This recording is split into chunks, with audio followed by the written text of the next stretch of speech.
Hey everyone, this is Sean from Sysadmin Sean, and I wanted to do another quick Sysadmin news video to kind of discuss another situation that just recently happened and what it does to affect IT people and what they have to do because of these types of situations. So, Netflix was running its essentially second live stream event, the first one being the Chris Rock comedy special that apparently didn't do super well because they never really released viewer numbers other than viewership hours. So, the second one was related to a series called Love is Blind.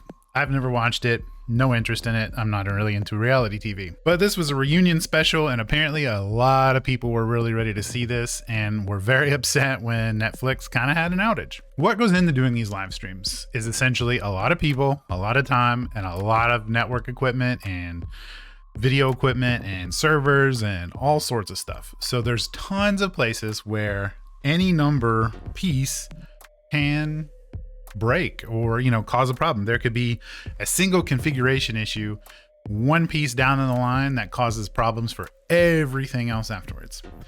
You don't usually get to find out where these problems are until you start live streaming a lot of times. Now, they could have done test live streams, but if your test live stream only focuses on a specific piece of the configuration, or it's only going to route it to one area, like if they're doing test live streams and they didn't say, let's test at an office we have in every state, in the US, well, then they can verify that the US is working, but they can't verify that global is working. So that's a big issue there.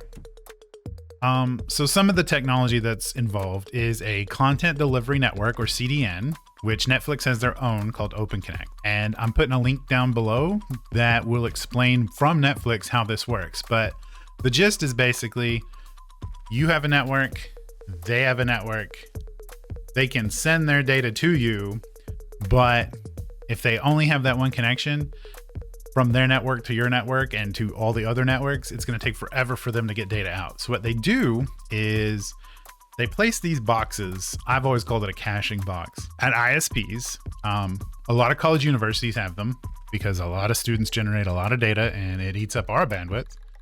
And things of that nature. So these caching boxes will start downloading data that Netflix says, hey, this is priority. This is coming out soon. This is going to be a top 10. Our analytics show that this show is going to be watched by a lot of people in the area that you're servicing. So the caching box will cache that data locally to itself, not directly from Netflix, and then distribute it from there to the users. So for instance, the new season of Stranger Things comes out. Well, it doesn't come directly to your house from Netflix. It goes from Netflix to their CDN, their content delivery network, which is a bunch of boxes at ISPs all across the United States and the rest of the world, where Netflix is allowed to run stuff, that cache that data, and then you pull from those, and so on and so forth. So it's almost like it's not really a peer-to-peer network. It's a distributed network, but the data doesn't just live in Netflix. So there's plenty of different places to get the data. So like say your ISP's caching box is down for some reason. Well, you'll just cache from a different ISP's caching box. They've got all that worked out. There are a couple other companies that do this same sort of thing. Akamai or Akamai, I don't know. They don't pronounce it right every time I listen to any article. And then the MLB actually has what's called MLB AM. So MLB Advanced Media, they handle a ton of live streaming, mainly around sports. So MLB, NHL, I think I saw WWE in there. HBO, they handle a lot of the live streaming content delivery networking for those services so that those companies don't have to. Akamai does a lot of Apple stuff, again, so that Apple doesn't have to. So what failed? We don't exactly know. We don't have direct information from Netflix. They're probably not ever going to say exactly what failed.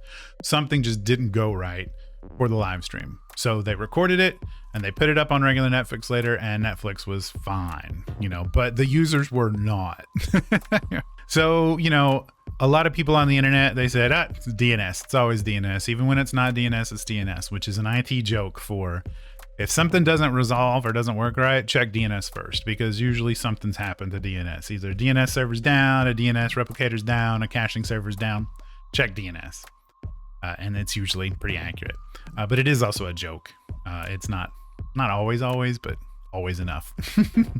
And a lot of folks, again, there's a big Reddit thread about this going on right now. I'm going to post that link as well, so you guys can read along and see kind of how other professionals are discussing this topic and what they think the problem was and what they think the solution would be. There's a talk about the CDN. Is Open Connect ready for live streaming as compared to these big companies that have been doing it a while that maybe Netflix should have leaned on a little bit more. Maybe they did want to lean on a little bit more. So, there's those things. And it could have just been, an accidental configuration issue. That happens. Somebody might have uploaded the wrong configuration file to a router or switch somewhere in the line that didn't have the networks properly designed to route correctly for all the devices. Somebody could have sent a configuration change to the CDN specifically for the live stream that just didn't take. It just didn't work. That happens sometimes. So what can you learn from this as an IT professional? Well, the first thing is, if you haven't noticed, and this Reddit user noticed it right off the bat, they committed the cardinal sin of setting a hard deadline on a technical issue. This is a big deal from an IT perspective. You never tell an end user it will be fixed in 10 minutes. You don't. You say it will be fixed as soon as possible, but you never give a hard deadline. You don't say 10 minutes, because then it's going to be 11, and then you just lied to the customer. You don't do it. You say as soon as possible, we're working on it. ETA will be within the next couple of hours. You stay somewhat vague. Usually what you do is under promise and over deliver, which I learned originally from Star Trek TNG. That's what Scotty always said. He said, you always tell him it's going to take you 4 hours and can deliver in 2. That way you look like a hero. Now, obviously you're not supposed to do that to look like a hero, but if you say it's going to take me 10 minutes to complete a problem, then you need to have it done in 5, or else they're going to be mad no matter what. So, you build in pad time, because sometimes there's things you can't control.